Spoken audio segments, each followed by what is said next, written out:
నువ్వు పైకి రావాలి అనుకుంటే, నువ్వు జీవితంలో సక్సెస్ అవ్వాలనుకున్నట్లయితే, దేవుడు నిన్ను ఎప్పుడు విడిచిపెట్టకుండా ఉండాలంటే ఈ 5 విషయాలు గుర్తుపెట్టుకో. నా కుమారుడా సొలొమోను, ఈ 5 విషయాలు గుర్తుపెట్టుకోమని చెప్పాడు. ఆ 5 విషయాలు నేను చెప్పే ముందు ఆ 5 విషయాలు ఎక్కడున్నాయో ఆ 2 వాక్యాలు చూద్దాం. ఒక్కసారి చూడండి, 9-10 వాక్యాలు అక్కడే. అమ్మా సొలొమోనా, నా కుమారుడా, నీ తండ్రి యొక్క దేవుడైన యెహోవా అందరి హృదయములను పరిశోధించువాడును, ఆలోచనలన్నిటినీ సంకల్పములన్నిటినీ ఎరిగినవాడై ఉన్నాడు. నీవు ఇది ఇక్కడ స్టార్ట్ అయింది. నీవు ఆయనను తెలుసుకొని నువ్వు హృదయపూర్వకముగాను మనస్పూర్వకంగాను ఆయనను సేవించుము. ఆయనను వెతికిన ఎడల ఆయన నీకు ప్రత్యక్షమగును. నీవు ఆయనను విసర్జించిన ఎడల అప్పుడు ఆయన నిన్ను నిత్యముగా త్రోసివేయును. పరిశుద్ధ స్థలముగా ఉండుటకు నీ నీ మందిరమును కట్టించుకున్నట్టుకై యెహోవా నిన్ను కోరుకొనిన సంగతి మనసునకు తెచ్చుకొని ధైర్యము వహించి పని జరిగించుము. ఇక్కడ నేను 5 విషయాలు గ్రహించాను. 5 త్వరగా చెప్పేసి ముగిచ్చేస్తాను. బిగ్గరగా స్తోత్రం చెప్పాలి. నా కుమారుడా సొలొమోనా, నీ పట్ల దేవునికి ఉన్నతమైన సంకల్పం ఉంది. సొలొమోను పట్లైనా మన పట్ల కూడా ఉందా? మా ఎడలు నీకున్న తలంపులు బహు విస్తారములు, అవి మేము లెక్కించి చెప్పుదాం అనుకుంటేమా అవి మా లెక్కకు మించి ఉన్నాయంట. ఇక్కడ ఏ మనుష్యుడును కూడా వేస్ట్గా దేవుడు పుట్టించలేదు. ఇక్కడ మీరు గమనిస్తే ఇక్కడ ఉన్న ప్రతి వస్తువు కూడా దేవుని సేవలో వాడబడుతుంది. అవునా కాదా? ఇందులో ఏ ఒక్క వైర్ లేకపోయినా పని జరగదు. స్తోత్రం చెప్పాలి. రా, ఇక్కడ ఏది లేకపోయినా పని జరగదు. ప్రతిదీ అవసరమే. ఏది ఆగిపోయినా పని జరగదు. అంటే దాని అర్థం ఏంటి? ఒక మంచి ఉద్దేశముతో, శ్రేష్టమైన ఉద్దేశంతో ఇక్కడ వైరు ముక్కతో సహా మనం కొన్నాం. వైరు ముక్కతో సహా ఇక్కడ పని జరుగుతుంది. ప్రతిదాని ఆ పైన ఉన్న చిన్న చిన్న మేకులు ఉన్నాయి, అది చిన్న చిన్న స్క్రూలు ఉన్నాయి కదా, స్క్రూలు కూడా 4-5 స్క్రూలు పోయినాయి అనుకోండి, గాలి వస్తే రేకులు ఉండవు అక్కడ. స్తోత్రం చెప్పాలి. ఆ స్క్రూ కూడా ఉపయోగపడుతుంది. అంటే వేస్ట్గా ఇక్కడ ఈ మందిరంలో ఏది లేనట్లు నీవు వేస్ట్ క్యాండిడేట్ కాదు. గుర్తుపెట్టుకో, దేవునికి ఉంది ఉద్దేశం. మరి ఎందుకు నువ్వు విఫలమయ్యావు? నువ్వు సఫలం అవట్లేదంటే నిష్ఫలముగా ఎందుకున్నావంటే, ఇప్పుడు నేను చెప్పబోయే ఆ విషయాలను నువ్వు అశ్రద్ధగా ఉంటే మాత్రం నిష్ఫలమైపోతావు. నీ జీవితం నిష్ఫలమైంది. అలా కాకుండా ఉండాలి అంటే ఫస్ట్ ఇక్కడ ఒక మాట అన్నాడు. ఏమిటంటే, నీవు దేవుణ్ణి వ్యక్తిగతంగా ఫస్ట్ తెలుసుకోవాలి అన్నాడు. ఆయన మనస్సును తెలుసుకోవాలి, ఆయనను వ్యక్తిగతంగా తెలుసుకోవాలి. పౌలు ఏమన్నాడంటే, నేను నమ్మిన వానిని నేను ఎరుగుదును గనుక నేను సిగ్గుపడను. దేవుని మనస్సు నీకు, దేవుడు నీకు తెలిసి ఉండాలి. దేవుని మనస్సు తెలిసి ఉండాలి.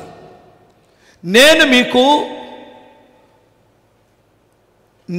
మీకు పాస్టర్ గారు లాగా తెలుసు, అంతే కదా. ఓ పాస్టర్ గారు, నా మనసు ఏమిటో, నా ఆలోచన ఏమిటో నాతో ఉన్నటువంటి వారికి తెలిసింది, నాతో సహవాసం చేసే వారికి తెలిసింది, అంతే కదా.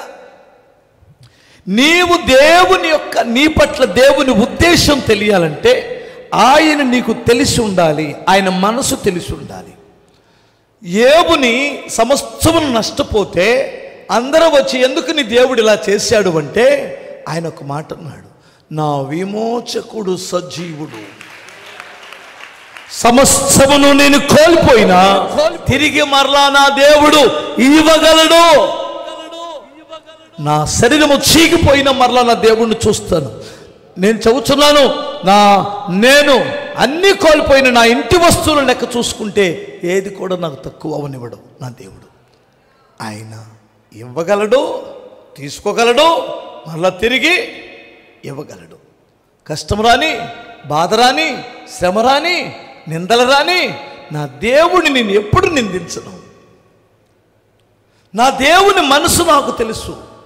నా దేవుడు ఎంత మంచివాడో తెలుసు. హల్లెలూయా చెప్పగలరా? దేవుడు నువ్వు ఎరుగుదువా? నేను యేసు ప్రభువుని నమ్ముకున్నప్పుడు 2 ఏళ్ళో 3 ఏళ్ళో 3 సంవత్సరాలు అయింది. ఒక గుడ్డి ఆయన అడుక్కోవడానికి వచ్చాడు, మా ఇంటి వైపు వచ్చాడు. ఒక గుడ్డి ఆయన, 2 కళ్ళు ఎవరో ఒకరు నడిపిస్తుంటే వచ్చాడు. వస్తే ముఖమంతా కాలిపోయి ఉంది. పట్టం ఇలా పెట్టుకున్నాడు. ఎవరి పట్టం? యేసు ప్రభు పట్టం ఇలా పెట్టుకున్నాడు. ఇలా పెట్టుకొని, బాబు ఏదైనా ధర్మం చేయండి బాబు అంటున్నాడు. నేను పిలిచాను. 3 సంవత్సరాలు నేను సేవకి వెళ్తున్నాను. అప్పటికి పిలిచి, ఏమయ్యా ఏం దేవుడు అన్నాను. యేసు ప్రభు స్వామి అన్నాడు. యేసు ప్రభు, ఈ దేవుడిని నమ్ముకున్నావా?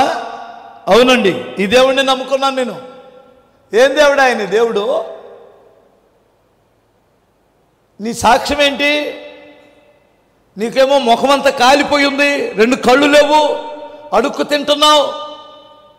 ఈ దేవుడు తప్ప నీకే దేవుడు దొరకలేదా? ఏంటి దేవుడు నమ్ముకున్నావు?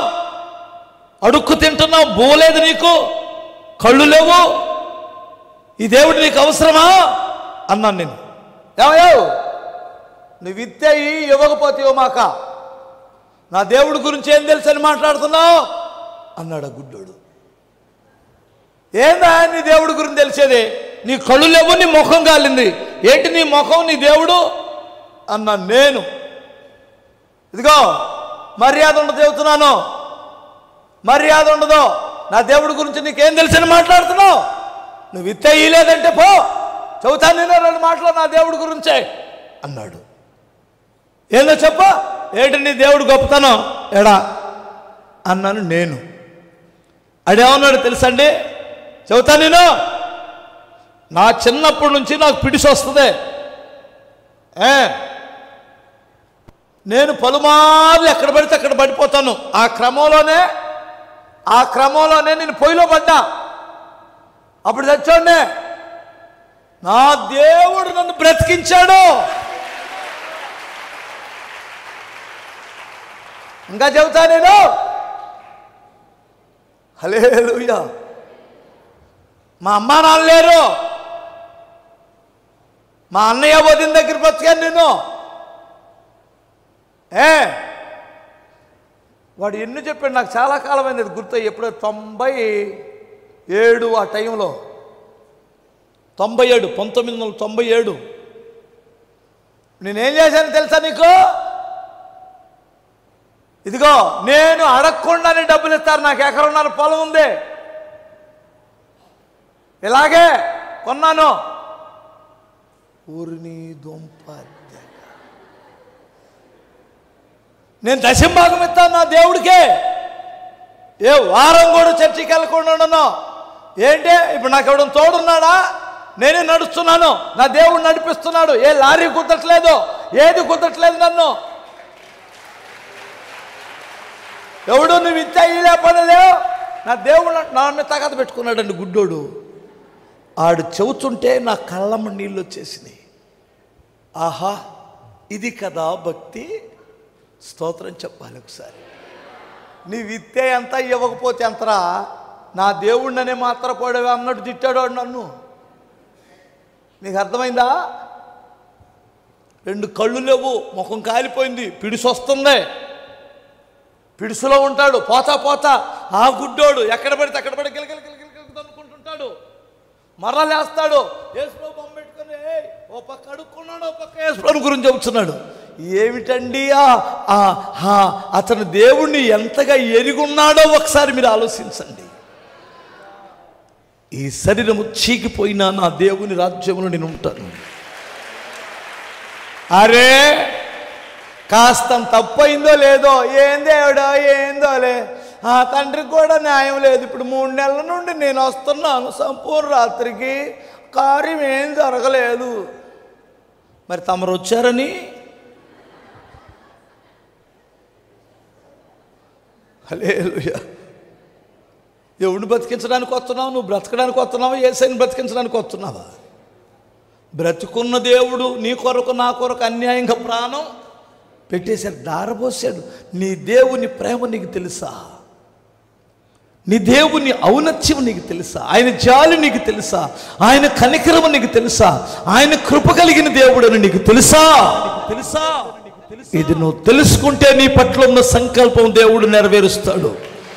చిన్న శ్రమ వచ్చినప్పుడు, చిన్న బాధ వచ్చినప్పుడు, నష్టం వచ్చినప్పుడు, సనగడం గొనగడం, ఏమండి నీ బుద్ధి బయటేసుకున్నప్పుడు దేవుడు నీకు అర్థం కాలేదు అని అర్థం. జాగ్రత్త, దేవుడిని తెలుసుకో అన్నాడు. 2 హల్లెలూయా చెప్పగలవా?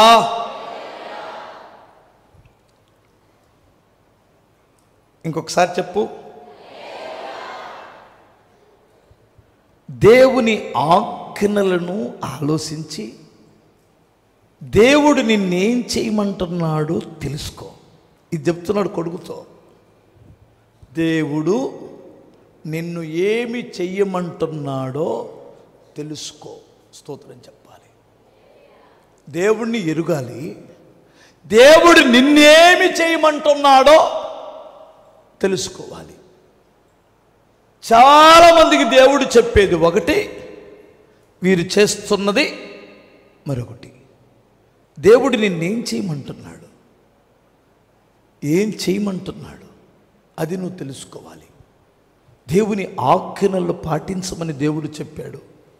దేవుడు నిన్నేం చేయమంటున్నాడు? విశ్రాంతి దినమును పాటించమని చెప్పాడు. అర్థమవుతుందా? వెడతెగక ప్రార్థన చేసుకోమన్నాడు, స్తుతించమని చెప్పాడు. ఊరికి ఆజ్ఞ చెబుతున్నాను. ఊరికే ఒకటి అరా. దేవుడు నీతో ఏం మాట్లాడుతున్నాడు? నీ పట్ల దేవుని ఉద్దేశం ఏంటి? దేవుడిని ఏం చేయమని కోరుకుంటున్నాడు? దాన్ని చేసావా? దాన్ని చేసావా? స్తోత్రం చెప్పగలరా? దేవుడు చేయమన్నది ఒకటి, మనం చేసేది ఇంకొకటి. సౌలుతో దేవుడు ఒక మాట చెప్పాడు.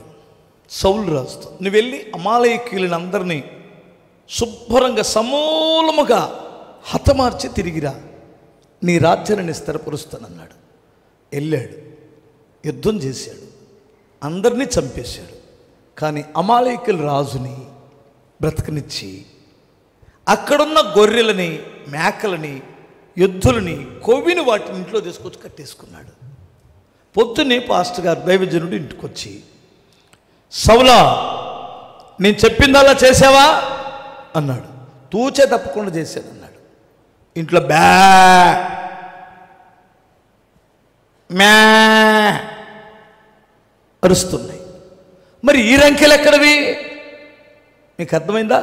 దేవుడు నీతో చేయమన్నది వేరు, నువ్వు చేస్తున్నది వేరు. నీ రాజ్యము స్థిరపడదన్నాడు.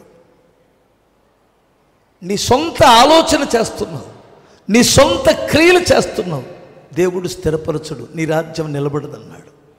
ఈరోజు దేవుని సన్నిధిలో దేవుని బిడ్డలుగా మనం ఆలోచించవలసింది ఏమిటంటే, దేవుడు నన్ను ఏం చేయమంటున్నాడు? దేవుడు నన్ను ఏం చేయమంటున్నాడు? ఈ మధ్యకాలంలో ఒక బ్రదర్ వచ్చాడు నా దగ్గరికి. అన్నా, మీరు నా కలలోకి వచ్చి నువ్వు పరిచర్య చేయి, నువ్వు పరిచర్య చేయి అన్నావన్నా.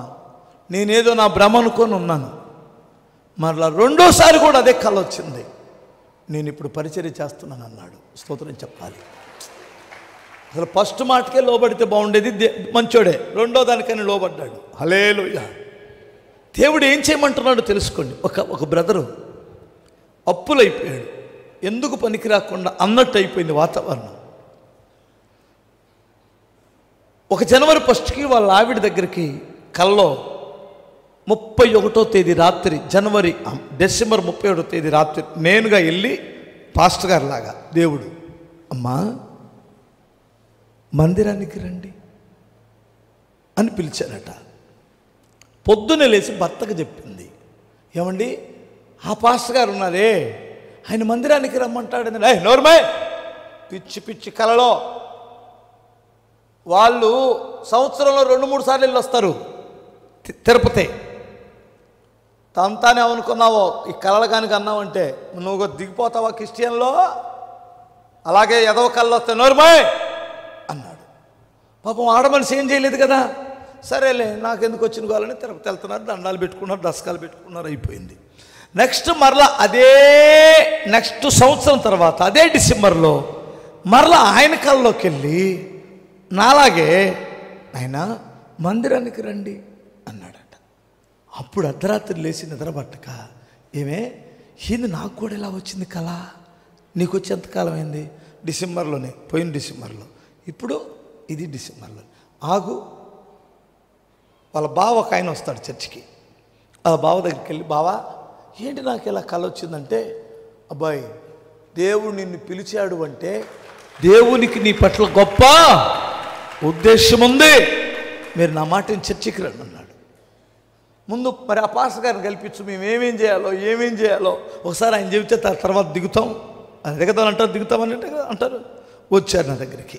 వచ్చి ఇలా వచ్చిందంటే నేను అన్నాను, దేవుడు నిన్ను ప్రేమిస్తున్నాడయ్యా, మరి దేవుడిని నమ్ముకోండి అంటే వాళ్ళు ఏమన్నారంటే, పాస్టర్ గారు మా ఇంట్లో ఇంతంత ఉన్నాయి, ఏంటి అయ్యి మాకేం తీసేయటానికి పెద్ద భయం, ఎప్పటి నుంచో తాత ముత్తాతల దగ్గర నుంచి అంటే నేను అన్నాను, మేము కూడా అలాగే తీసేసాం అబ్బాయి, స్తోత్రం చెప్పాలి అంటే మీకేం కాలేదా అన్నాడు. ఏమో మరి మా నాన్న వాళ్ళకి కూడా మాకు కూడా ఏం కాలేదు అన్నా. మరి నన్నేం చేయమంటావు అన్నాడు. నువ్వు పెద్ద బొమ్మను పెడుతున్నారు కదా, 9 రోజుల తర్వాత 5 రోజుల తర్వాత ఏడేస్తున్నారు అన్నాను. ఏం చేయాలి మాకు అర్థం కాలేదంటే నేను చెప్పాను, ఏడేస్తున్నారు వాటిని తీసుకెళ్ళి అన్నాను. పెద్ద పెద్దవి ఉన్నాయి కదా,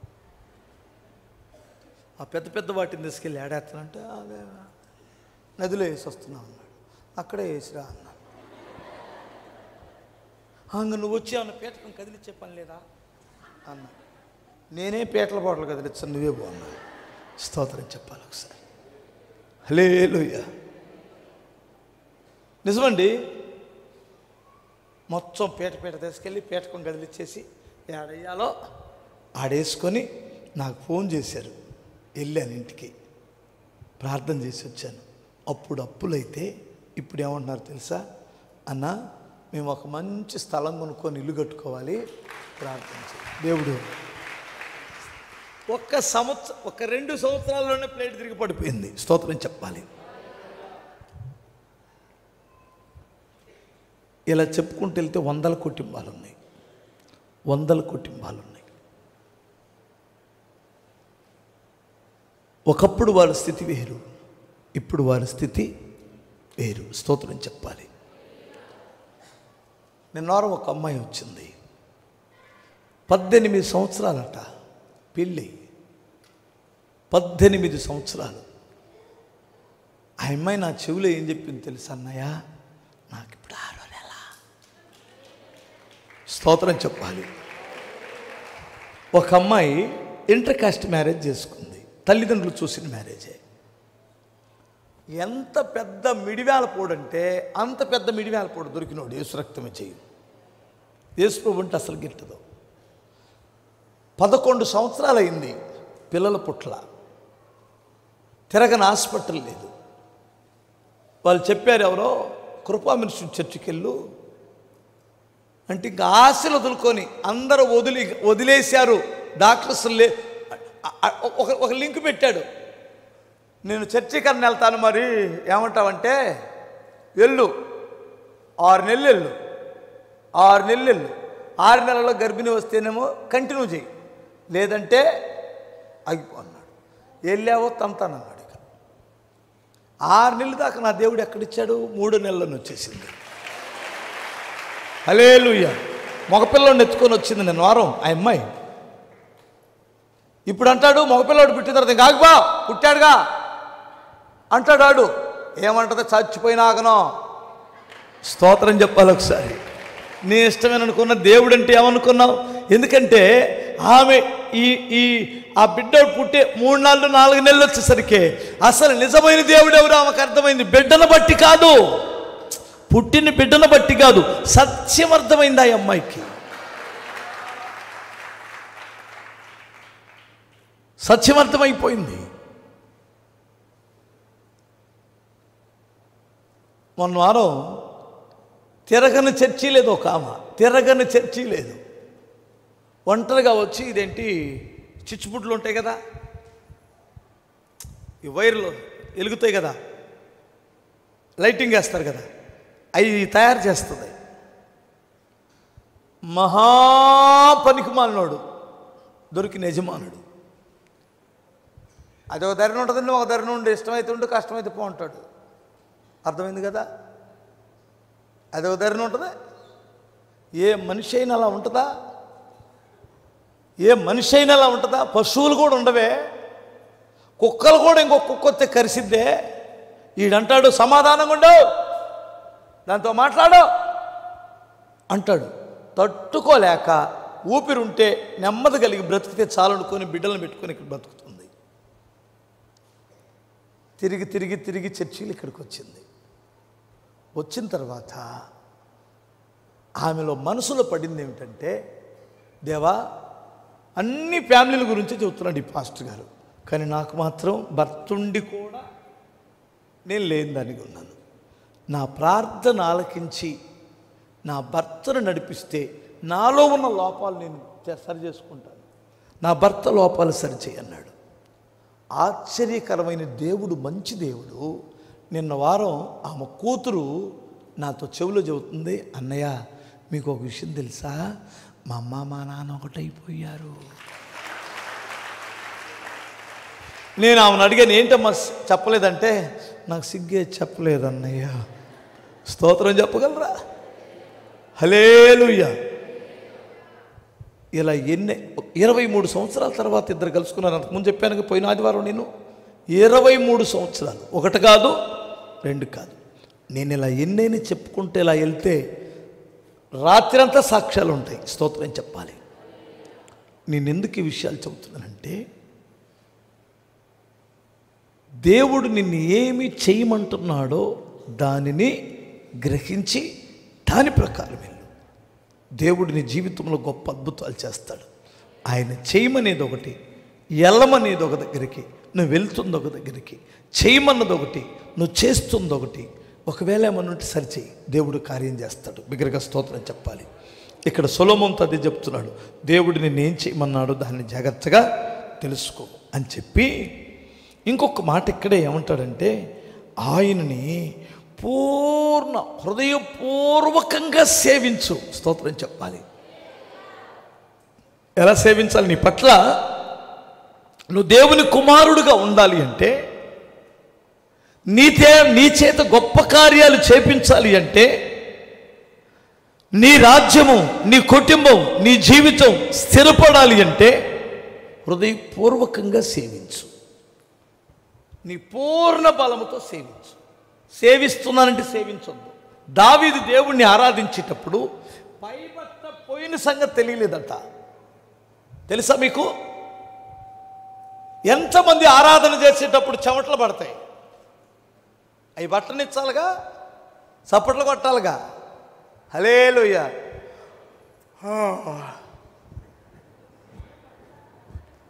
మెడకాయలు ఎరవాలనిపించింది ఒక్కొక్కరిని.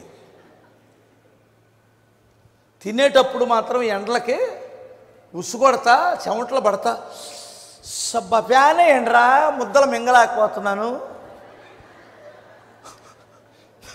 ముద్ద మింగడానికి మాత్రం ఫ్యాన్లు కావాలి.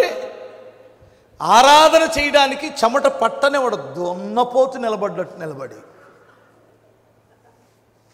ఏమనుకోమాకండి.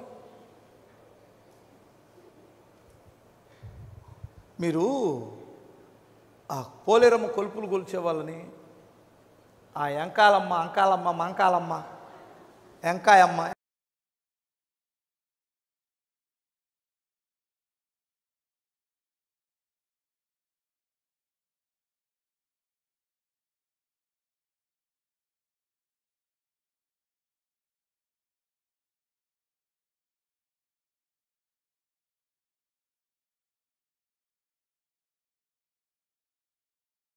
మీకు తెలుసో తెలియదు, ఈ మధ్య తగ్గినట్టున్నారు. బూర్ బూర్ బూర్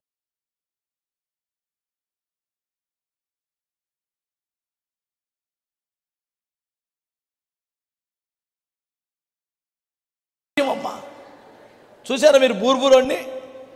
వాడు దేవుడి కొరకు ఎంత రక్తాలు కారేటట్టు కొట్టుకున్నాడు. ఈ దున్నపోతాలని అరే ఆరాధన చేయండి అంటే చెమటలు పట్టం. హల్లెలూయా, స్తోత్రం చెప్పగలరా? అర్థమవుతుందా? నాకు ఒక్కొక్కడు ఆరాధనలో ఆవిలిస్తుంటే ఎంత కోపం వస్తుందంటే, నాకు అది ఇదన్నా కదులుతుంది కానీ వాడు కదలట్లా. నిజమండి, దానికి వైబ్రేషన్ ఉంటుంది కదా, దానికి వైబ్రేషన్ ఉంటుంది కదా. వీడికి వైబ్రేషన్ లేదు, కదలడు.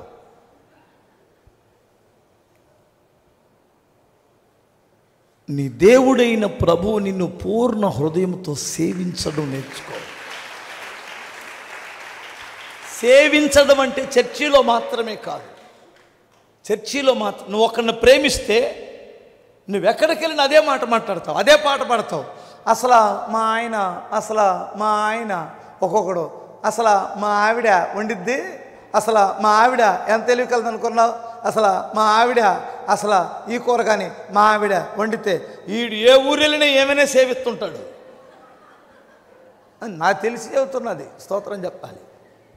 ఏ బాయ్, అసలు ఈ కూర మా ఆవిడ వండితేనా అసలు ఏమా ఉంటుంది, అసలు ఈ పాట మా ఆవిడ పాడితే ఏమా ఉంటుంది, అసలు ఈ చీర మా ఆవిడికి కడితే ఏమా ఉంటుంది.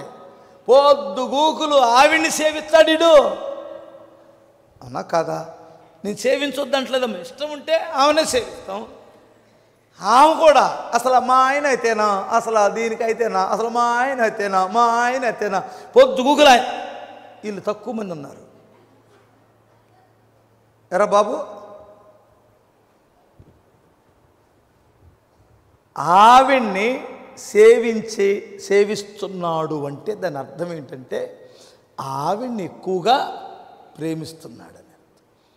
ఆమె తన భర్తను ఎక్కువగా మాట్లాడుతుందంటే ఆయనను ఆమె ఎక్కువగా ప్రేమిస్తుంది. అంటే నువ్వు ఎక్కువ ఎవరు ప్రస్తావన ఎత్తుతున్నావో వారిని సేవిస్తున్నావని అర్థం. నీ దేవుడి ప్రస్తాపన నీ స్నేహితుల మధ్యలో మాట్లాడు, అప్పుడు ఆయన్ని సేవిస్తున్నావని అర్థం. నీ దేవుని ప్రస్తావనను పనిచేసే స్థలములు ఎత్తు. నీ దేవుని మందిరాన్ని గురించి మాట్లాడు, నీ సహవాసాన్ని గురించి మాట్లాడు, నువ్వు వింటున్న వాక్యాన్ని గురించి మాట్లాడు, దైవిక సంబంధమైన కార్యాల గురించి మాట్లాడు, నీ మీటింగ్స్ దేవుని మీటింగ్ల గురించి మాట్లాడు. ఇప్పుడు ఎవరిని సేవిస్తున్నట్టు నువ్వు? సేవించడం అంటే అర్థమైందా ఇప్పుడు? హల్లెలూయా. ఇప్పుడు సేవించడం అంటే ఇలా అంటమే కాదు, నీ హృదయంలో ఎవరుంటారో వారి గురించి ఎక్కువ మాటలు నీ నోట్లో నుంచి వస్తాయి. డబ్బు విషయంలో డబ్బు పిచ్చి పట్టిందంటే డబ్బు ఇటు వెళ్తే ఇట్లా వస్తే అటు వెళ్తే ఇలా. బంగారం పిచ్చి పట్టిందంటే బంగారం ఇది అక్కడికి అన్నాను, ఇందులో తరుగు బాలేదు, ఇందులో అది పోయింది, చెత్త కపుర్లు. బ్యూటీ పార్లర్ పిచ్చి పట్టితే అర్థమవుతుందా? అసలు నిన్నారో నేను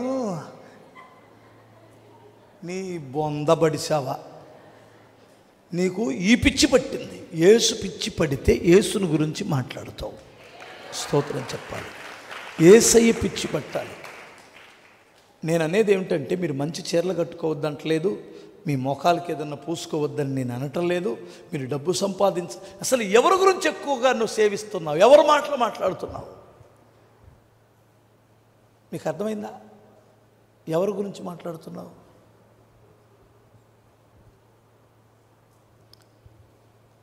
చంద్రబాబు నాయుడు గారు 4 ఏళ్ళు ఇస్తున్నాడు, అసలు జగన్ అయితే ఎంత ఇస్తాడు తెలుసా? ఆయనేమో ఏం సేవించింది, అన్నేమో ఏం సేవిస్తాడు. ఎవరు సేవిస్తున్నావు? జగన్ సేవించావు. జగన్ గారు ఉన్నాడా? చెప్పరేటమ్మా. రేపొద్దున చంద్రబాబుని సేవించే వాళ్ళు ఉన్నారు, ఆయన ఉంటాడా? చెప్పాలి. అసలు మారని దేవుడు ఎవరో, మన రాతలు మార్చేవాడు ఎవడో, మన జీవితాలు మార్చేవాడు ఎవడో? యేసయ్యే కదా. ఆయనను నువ్వు సేవిస్తే ఆయనతోనే మాట్లాడతావు. ఇప్పుడు నా నోట్లో నుంచి ఎవరి పాటలు వస్తున్నాయి? యాడ్ నుంచి వస్తాను? నేను పెద్ద పండితున్నా? హల్లెలూయా! నేనేమైనా పెద్ద పండితున్నా?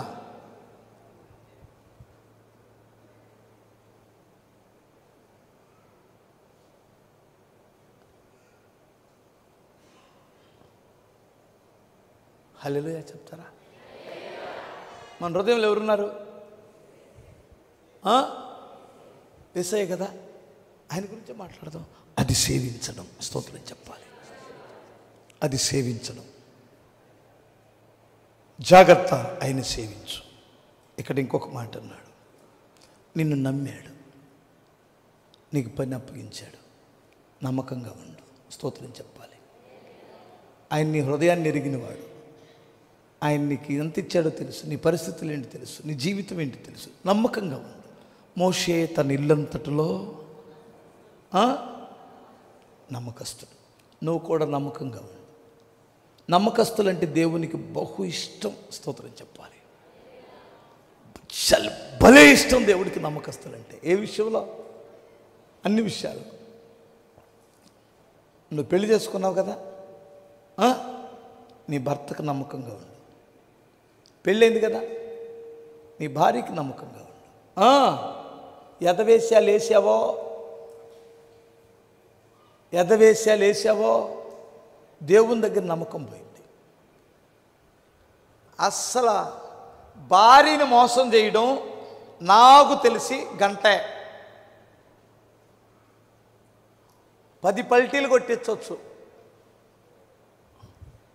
నేను చెబుతా, భర్తను మోసం చేయడం 10 నిమిషాలే. ఏంటి మరీ ఇంత తగ్గించాడు అనుకుంటున్నారా? ఒక మనుషుడిని మోసం చేయడం చాలా చాలా తేలిక. అందుకని మీరు అనుకుంటున్నారేమో మనుషులు నిన్ను మోసం చేశారని. మనుషులు మోసపోతారు ఊరికే, పిచ్చోళ్ళారా. ఏంటి వాళ్ళదే ఉంది? దేవుణ్ణి ఎలా మోసం చేయగలం? దేవుడు చూస్తున్నాడు కదా, దేవుడు వింటున్నాడు కదా.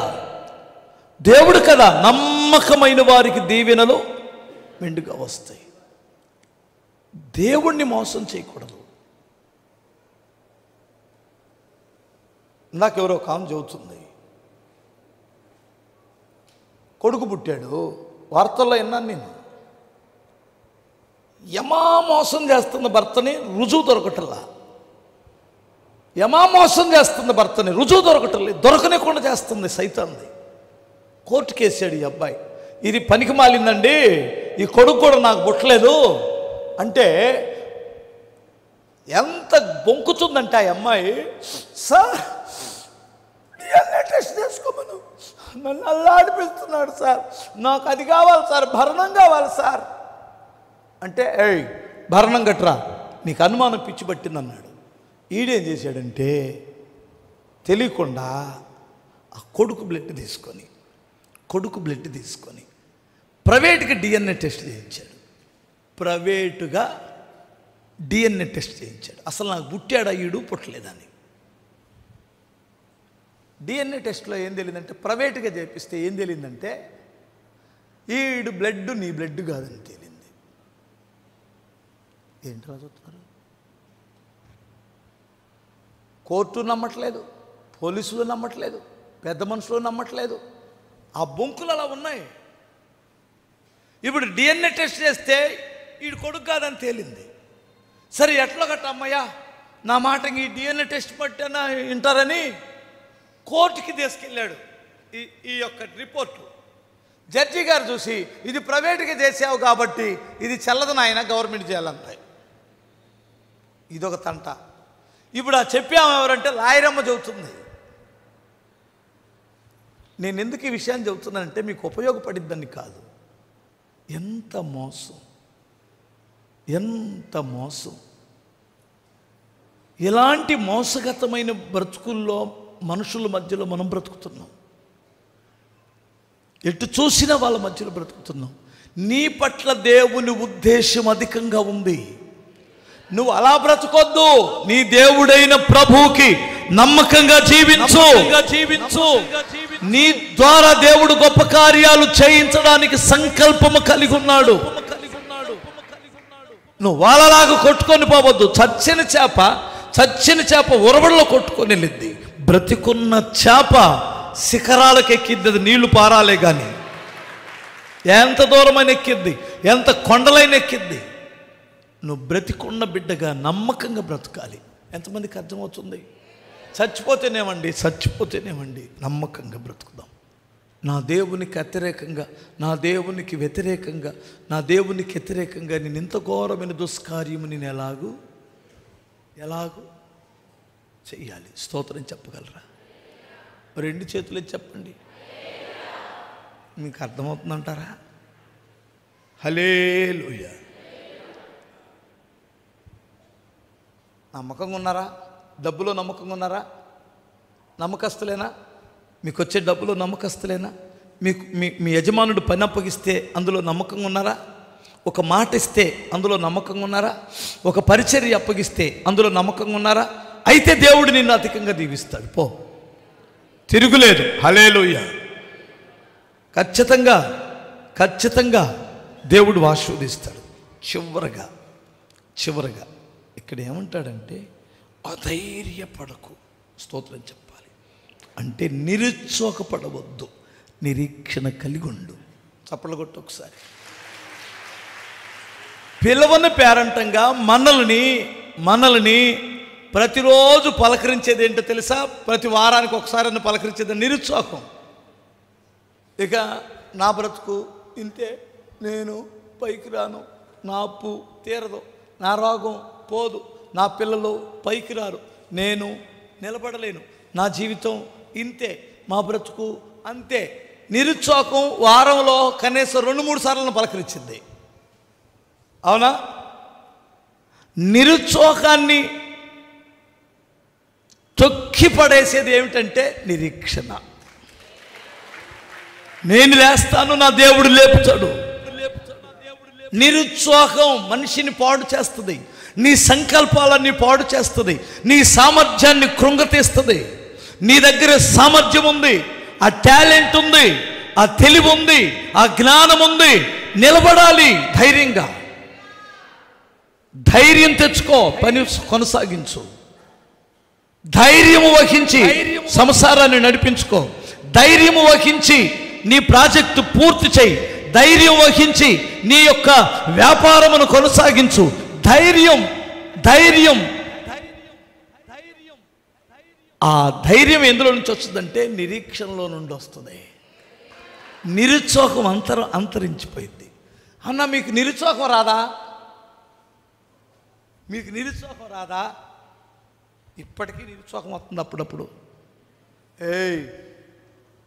తంతానేమనుకున్నావా నిరుత్సాహం? ఎవరినంటాను నేను? నిరుత్సాహాన్ని. దేవుడు లేడు కదా? దేవుడు లేడా మీకు? దేవుడు ఉన్నాడా లేడా? దేవుడు చూస్తున్నాడా లేదా? దేవుడు నడిపిస్తాడా లేదా? ఇప్పటికీ నిరుత్సాహం అప్పుడప్పుడు వస్తుంది. అప్పుడప్పుడు తలక్రిందులైపోతారు నిరుత్సాహం వచ్చి. ఏంటి పరిచర్య, ఏంటి అవసరం, ఏంటి దీనికి ఒక అద్దు పొద్దు ఏమన్నా ఉందా? నా దగ్గర నా అంతటి వాడు డబ్బులు లేవు అని చెప్పొచ్చా? చెబితే నమ్ముతాడా ఎవడైనా? స్తోత్రం చెప్పాలి. హల్లెలూయా. ఈడొచ్చి పీకుతాడు, వాడొచ్చి పీకుతాడు, ఆడొచ్చి డబ్బులు ఇవ్వమంటాడు, ఈడొచ్చి డబ్బులు ఇవ్వమంటాడు.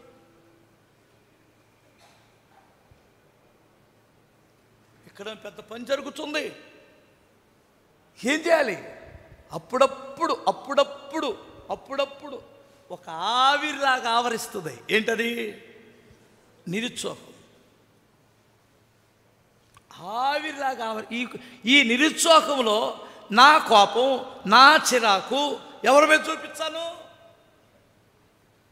నీకు అర్థమైందా? ఎవరి మీద చూపించాలి? మన ప్రేమను ఎంతైనా భరించగలరు కానీ మన చిరాకు ఎవ్వరు భరించరు. మన కోపం ఎవ్వరు, కన్నబిడ్డలు భరించరు, సహోదరులు భరించరు, చివర కట్టుకున్న భార్య, భర్త, మన ప్రేమ ఎంతైనా భరించగలరు. అవునా కాదా? చెప్పరేంటమ్మా? మన చిరాకు, మన కోపం ఎవ్వరు భరించడానికి సిద్ధంగా లేరు. నేను కూడా అంతే. స్తోత్రం. నేను ఎవరైనా మీరు ఎంత ప్రేమించినా నేను ఆ ప్రేమ అనుభవించగలను, కానీ మీ తిరస్కారాన్ని నేను అనుభవించగలనా? అక్కడ దాకా రావద్దు. స్తోత్రం చెప్పాలి. దేవుణ్ణి బట్టి ధైర్యంగా ఉంటే నిరీక్షణ కలిగి ఉంటావు. నీ నిరీక్షణ నుంచి నిరుత్సాహాన్ని జయిస్తావు. నిరుత్సాహాన్ని జయిస్తే జయ జీవితం నీ సొంతమైద్ది. పో, నువ్వు అనుకున్నది సాధిస్తావు.